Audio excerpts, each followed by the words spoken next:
the space station of Ellis, for it was usually quiet at this hour. Shops were closing, lights were dimming, and travelers were preparing for the long jump routes. No one expected anything unusual, especially not a moment that would shake the entire sector. But it happened in a single second. A young human boy, maybe 7 years old, stood near a vendor stall, holding a small glowing toy. He was smiling, lost in his own world, unaware of the heavy footsteps approaching behind him. The alien officer, Commander Tavrik, was already angry before he even saw the child. He believed humans were too soft, too weak, too emotional. To him, they didn't belong in this sector. And then the boy accidentally stepped into his path. Tavrik's temper snapped. Without a word, without a warning, the officer struck the child across the face, hard enough that the boy flew to the ground. The toy shattered beside him, its glow fading like a dying star. For a moment, the entire station went silent. Everyone froze.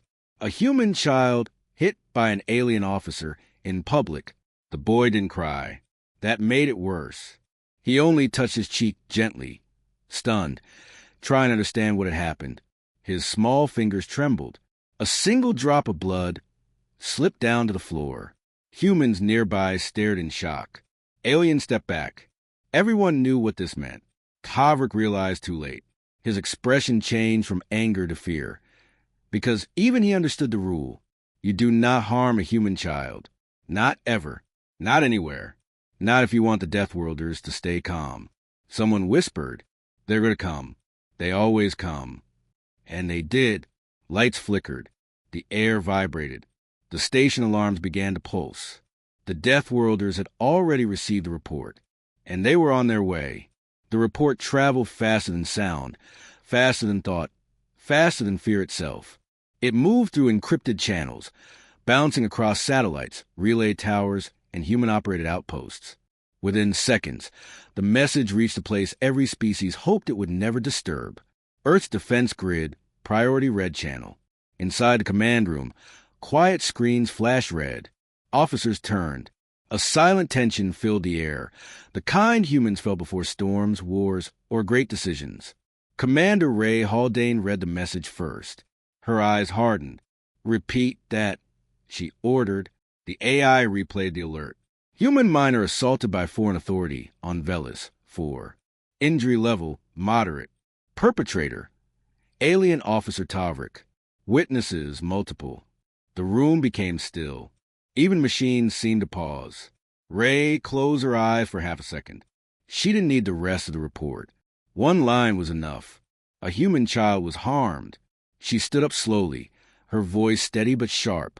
"Prepare a Deathworld response team. Full authority. No negotiations." Officers didn't question her. They understood the ancient code, older than treaties, older than alliances. Humans take care of their own. And harming a human child wasn't just a crime. It was a declaration, a challenge, a line crossed in fire. Earth did not tolerate that.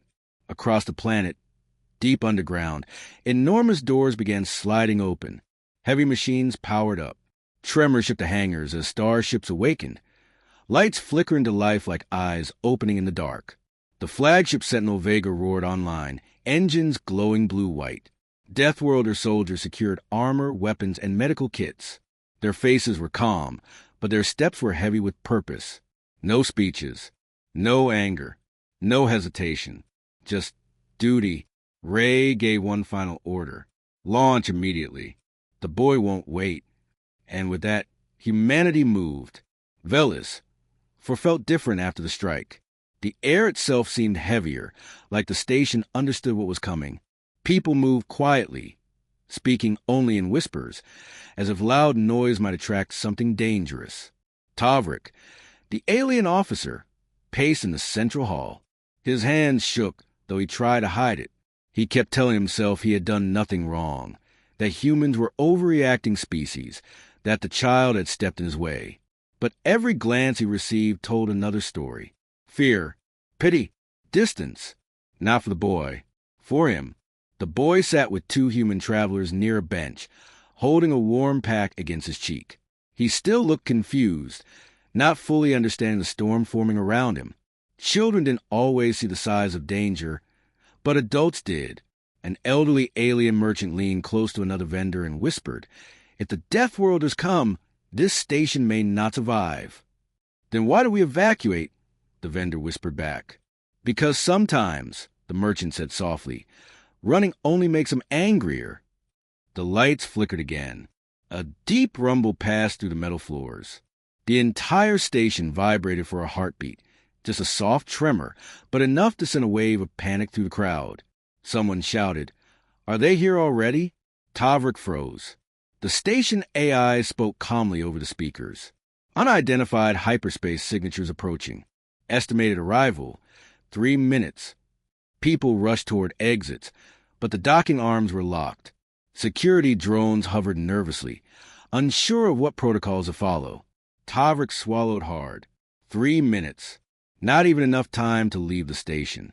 The boy looked up suddenly, as if sensing something far away. His small voice broke the silence.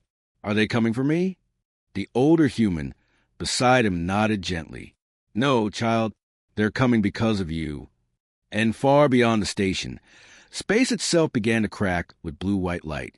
Humanity had arrived. The air outside Veles shimmered like boiling water. Space twisted, light folded, and hyperspace tore open with a soundless scream.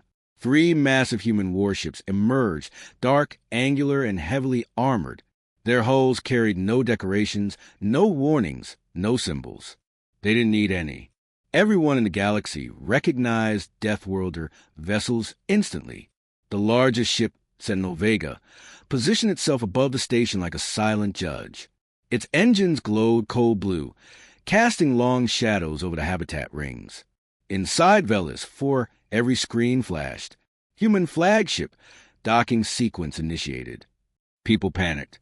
Not because humans were monsters, but because humans were protectors, and protectors were terrified when someone threatened their young. Tavrik felt the blood drain from his face. His knees felt weak. He opened his mouth to order the guard to escort him out, but no one moved. Even his own species stepped away from him as if he carried death on his skin. A thunderous metallic groan echoed across the station as the docking clamps connected. The entire structure shook. The doors slid open. Deathworlder soldiers marched in, 6 of them, moving like a single entity. Heavy armor, dark visors, controlled breathing. They weren't shouting. They weren't rushing. Their calmness was worse than anger. Their leader, Commander Ray Haldane, stepped forward. Her expression was unreadable, cold as deep space. She scanned the hall once, and her eyes locked immediately on the boy. She walked toward him, kneeling gently. "Are you hurt, little one?" she asked softly. The boy nodded, touching his cheek. Ray's jaw tightened. Then she stood and turned toward the crowd. "Where's the one who touched this child?" she said. The station fell into absolute silence. No one answered. They didn't need to. Tavrik's trembling hands betrayed him. Ray's eyes shifted toward him like a weapon locking on target, and the temperature of the station seemed to drop. Deathworlder justice was about to begin. Tavrik tried to stand tall as Commander Ray approached, but his legs betrayed him. His pride, his authority, his rank, none of it mattered now. Every step she took felt like a hammer striking the floor. The other alien stepped far aside, forming a wide, empty path. No one wanted to be close to him. No one wanted to be mistaken for a part of his crime. Ray stopped 3 steps away. Her voice was quiet. Too quiet. "State your name." "Dofrak?" "Commander Tavrik of Sector Patrol," he answered, his throat dry. "And you struck a human child?" He opened his mouth, ready to defend himself, but the words refused to come. The boy's small face flashed in his mind. The shock, the fear, the stillness. I only reacted. He stepped in my way. Tavrik whispered.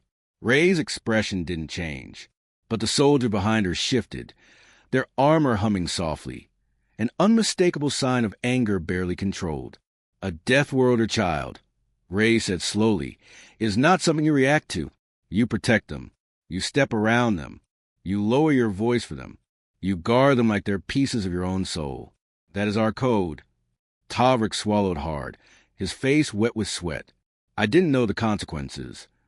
That is the problem, she cut in.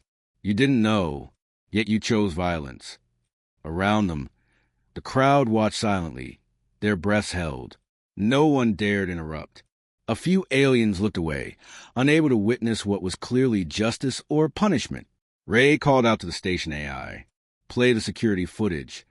The moment the boy was struck appeared on every screen.